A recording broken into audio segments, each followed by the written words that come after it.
नमस्कार दोस्तों। आज है 26 जनवरी यानी कि हमारा गणतंत्र दिवस। आज ही के दिन 1950 में हमारे देश का संविधान लागू हुआ था और हम एक गणराज्य बन चुके थे। तो इस गणतंत्र दिवस की आप सभी को हार्दिक शुभकामनाएं, बहुत बहुत शुभकामनाएं। आज का जो दिन है, हमारे जो संविधान निर्माता जो लोग थे उनको याद करने का दिन है, जिन्होंने हमारे देश के लिए कुर्बानियां दी हैं। जैसे चंद्रशेखर आजाद हुए और भगत सिंह जी हुए। तो इन सभी को याद करने का दिन है। तो आप जहां भी हैं और इन सभी को अपने मन में याद करें, अपने दिल में याद करें।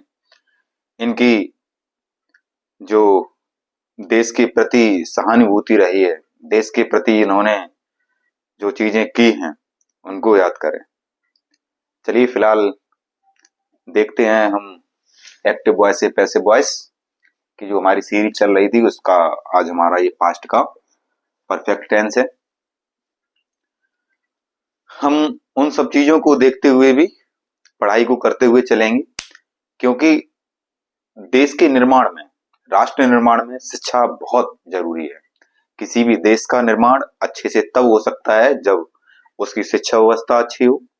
किसी भी गांव का, किसी भी शहर का, किसी भी स्टेट का तभी अच्छे से, किसी भी कस्बे का निर्माण तभी अच्छे से हो सकता है जब तक उसकी शिक्षा व्यवस्था बहुत ज्यादा अच्छी नहीं हो। समझिए, यानी शिक्षा व्यवस्था का होना बहुत ज्यादा जरूरी है। हमारा जो गांव, जिस गांव से मैं बिलोंग करता हूँ, वो पिछड़ा हुआ क्यों है? उसके पिछड़े हुए कारण होने का यही है कि वहां की शिक्षा व्यवस्था बहुत ज्यादा खराब है। मैं जब तक वहां रहा तब तक मैंने पूरा प्रयास किया शिक्षा व्यवस्था को अच्छा करने के लिए, बहुत ज्यादा प्रयास किए। और आज भी अगर मैं लाइव आता हूँ डेली शाम को पढ़ाने के लिए, या मैं ये वीडियो डाल रहा हूँ, ठीक, यानी कि पूरे पूरे कोर्स के कोर्स, जैसे हाई स्कूल का लगभग मैथ्स का पूरा सिलेबस डाल रहा हूँ, इंग्लिश का पूरा सिलेबस डालने की कोशिश कर रहा हूँ। तो इसके पीछे सिर्फ और सिर्फ ये कारण है कि मेरे वहां के जो बच्चे हैं, हालांकि और भी पढ़ें, इससे हमें दिक्कत नहीं है, लेकिन मेन फोकस है कि हमारे जो गांव के आसपास के जो लोग हैं, जहां शिक्षा व्यवस्था का इतना बदहाल है, जहां लोग सरकारी नौकरी का मतलब ही नहीं समझ पाते, शिक्षा का मतलब ही नहीं समझ रहे हैं, उनको आगे लेके आने का, इसलिए मैं इतनी मेहनत कर रहा हूं। और आपको जान के आश्चर्य होगा कि मेरी ड्यूटी इतनी ज्यादा कठिन है, उसके बाद भी मैं ड्यूटी करने से पहले वीडियो डाल के जाता हूँ, ड्यूटी करने के बाद तुरंत पढ़ाता हूँ आके। मैं भी आराम कर सकता हूँ, मेरी बॉडी है, मेरी बॉडी रेस्ट मांगती है, मैं भी इंसान ही हूं, लेकिन नहीं, मैं फिर भी चाहता हूं कि मैं कुछ राष्ट्र निर्माण में या अपने गांव के शिक्षा व्यवस्था में योगदान दे सकूं। जब हर घर पढ़ा लिखा होगा गांव का, तो गांव अपने आप शिक्षित हो जाएगा। जब एक स्टेट का हर गांव पढ़ा लिखा होगा तो स्टेट अपने आप शिक्षित हो जाएगा। जब हर देश का प्रत्येक स्टेट पढ़ा लिखा होगा तो देश अपने आप शिक्षित हो जाएगा। जब देश शिक्षित हो जाएगा तो देश की इकोनॉमी भी अच्छी होगी, सारी चीजें ऑटोमेटिक अच्छी होंगी। सब कुछ जुड़ा हुआ है सिर्फ और सिर्फ शिक्षा से। जब मैं अपना एक स्कूल हमने डाला था खुद का, तो उस स्कूल में मैंने एक नारा दिया था कि जो हमारा क्षेत्र विकसित तभी हो सकता है जब हमारे क्षेत्र की शिक्षा व्यवस्था अच्छी हो।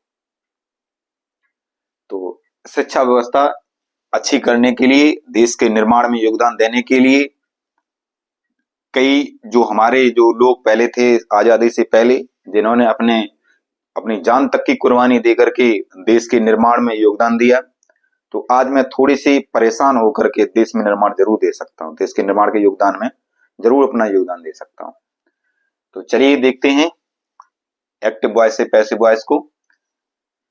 बाद बाकी के आप अपने स्कूल में अपने शिक्षकों से किसी भी तरीके की और भी जो जानकारी है वो ले सकते हैं, या इवन मुझसे भी आप अपनी चीजों को कमेंट करिएगा कि सर ये चीज कैसे होती है, क्या है, क्या समस्या थी, या कैसे सॉर्ट आउट हो सकती थी।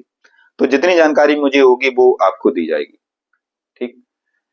तो आज हमारा है पास्ट का परफेक्ट टेंस। तो जिस तरह से हम अन्य टेंस को बना रहे थे वैसे ही हम इसको भी बनाएंगे। तो सबसे पहले वही एक्टिव वॉइस से पैसिव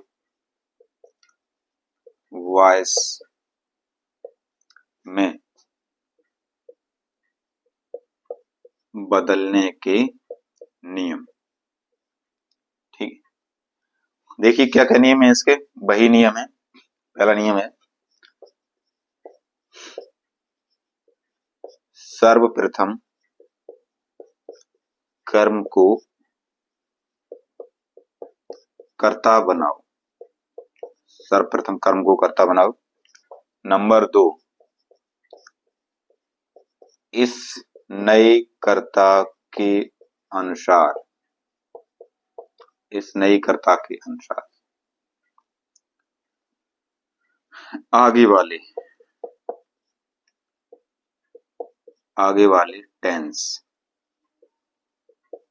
की सहायक क्रिया लगाओ। ठीक। नंबर 3 है हमारा मुख्य क्रिया की थर्ड फॉर्म लगाओ। नंबर 4 है हमारा कर्ता को कर्म बनाओ। इससे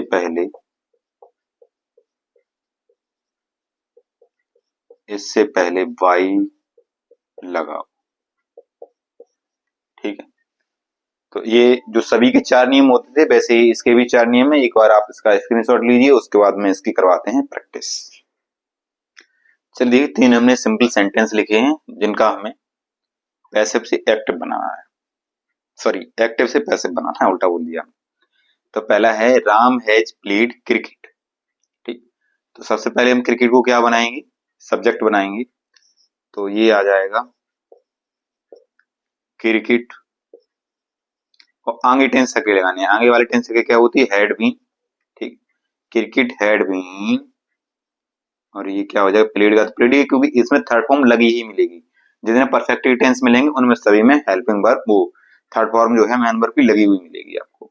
क्रिकेट हैड बीन प्लेड, और वाई क्या आ जाएगा, राम। ठीक है। You had gone to Meerut. Meerut की स्पेलिंग देखो इस तरह की होती है, MEERUT। ठीक है, मेरठ। तो सबसे पहले मेरठ को क्या बनाएंगे, हम सब्जेक्ट बनाएंगे मेरठ, और ये हेल्पिंग वर्ब क्या आ जाएगी, हैड बीन, और मुख्य क्रिया की थर्ड फॉर्म हमेशा यही रहेगी, मेरठ हैड बीन गॉन, और वाई क्या आ जाएगा यहाँ पे, यू। ठीक, इस तरह से I had loved you, I had loved you. तो यू को सबसे पहले क्या बनाओगे, सब्जेक्ट बनाओगे। तो यू तो बन गया सब्जेक्ट, और इसी के according helping verb had been रहेगी। ठीक, और यहाँ पे मेन वर्ब की थर्ड फॉर्म पहले ही से लगी हुई है हमारी, लव्ड बाई, और कर्ता को कर्म बनाओ उससे पहले बाई लगा दो। तो कर्ता को कर्म बनाओ, बाई तो लगा ही चुके हो, तो आई किस में बदल जाएगा, मी में। ठीक है। तो ये इस तरह से हमारे जो हैं सेंटेंस होंगे।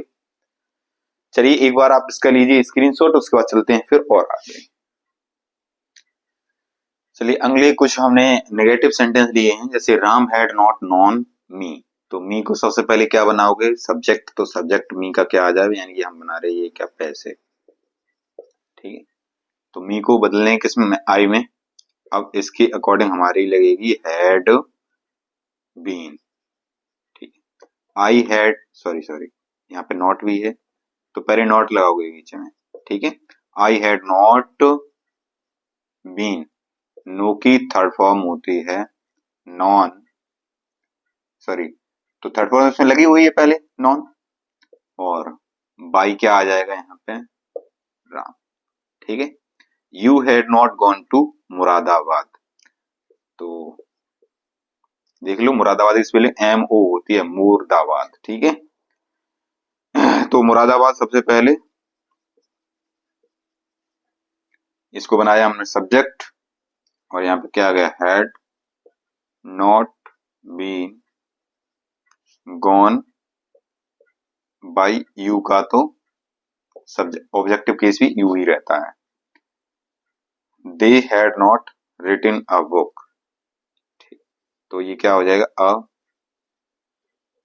Book had not been written की थर्ड फॉर्म तो रिटन ही होती है, क्योंकि राइट की थर्ड फॉर्म होती है रिटन, और बाय दे की क्या होती है, देम। ठीक, इस तरह से। ठीक है, तो ये थे नेगेटिव। बस इसमें इतना ध्यान रखना आपको कि नॉट को हैड और बीन के बीच में लगाना होता है। ठीक है, हैड और बीन के बीच में नॉट को लगाएंगे। चलिए स्क्रीन इसको देखते हैं कुछ। चलिए कुछ हमारे इंटरोगेटिव हैं, और ये इंटरोगेटिव नंबर 2 भी है, जो क्वेश्चन मार्क बढ़ा के लेके आते हैं।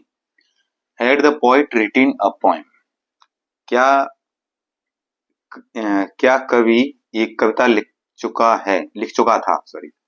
तो ये पोएम को कैसे लाएंगे, सबसे आगे लाएंगे अ पोएम। ठीक, अ पोएम, और इसके अकॉर्डिंग हमें हेल्पिंग वर्ब भी लगानी पड़ेगी आगे। ठीक है, तो यहाँ पे सबसे पहले हम हेल्पिंग वर्ब को ही लगाएंगे। ठीक, had a poem, had a poem, और रिटन की थर्ड फॉर्म तो रिटन ही, यानी कि राइट की third form written, written by the poet और क्वेश्चन मार्क। ठीक है, आगे why had the father beaten me, यानी कि मेरे पिताजी मुझे क्यों पीट चुके थे। ठीक, यानी पिताजी से इतनी पूछने की हिम्मत भी नहीं पड़ती थी कि पिताजी आपने मुझे क्यों पीटा। वो दिन याद आते हैं, मजा आता है सोच सोच के। तो भाई को तो सबसे पहले क्वेश्चन मार्क तो सबसे पहले आगे ही रहेंगे। इनकी आदत होती है क्वेश्चन मार्क वर्ड की कि सबसे पहले ही आते हैं, और अपने साथ में हेल्पिंग वर्ब को भी लेके आते हैं। अब मी को बनाओ किसमें, आई में चेंज करो। ठीक, ये थोड़ा सा भैया ये गलत हो गया, यहाँ पे बीन और लगानी चाहिए थी मुझे। ठीक, had a poem been written by the poet, ये वाई हैड आई, उसके बाद में been, Y had I been, और बीट की थर्ड फॉर्म क्या रहेगी, beaten by the father, question mark last. ठीक है, Y had the blacksmith made the axe, तो एक्स मतलब कुल्हाड़ी। ठीक है, द एक्स तो बनेगा सब्जेक्ट, लेकिन इससे पहले क्या है हमारे क्वेश्चन मार्क वर्ड वाई, और अपने साथ में लेके आएगा ये हैड। ठीक, अब आएगा जाके द एक्स, और उसके बाद में बीन। ठीक, मेड की थर्ड फॉर्म तो मेड ही, यानी कि मेक की थर्ड फॉर्म होती है made, made by the black Smith. ठीक, क्वेश्चन मार्क। इस तरह से चीजें हम, और ये टेंस आपका हो गया खत्म। ठीक है, थैंक यू सो मच देखने के लिए।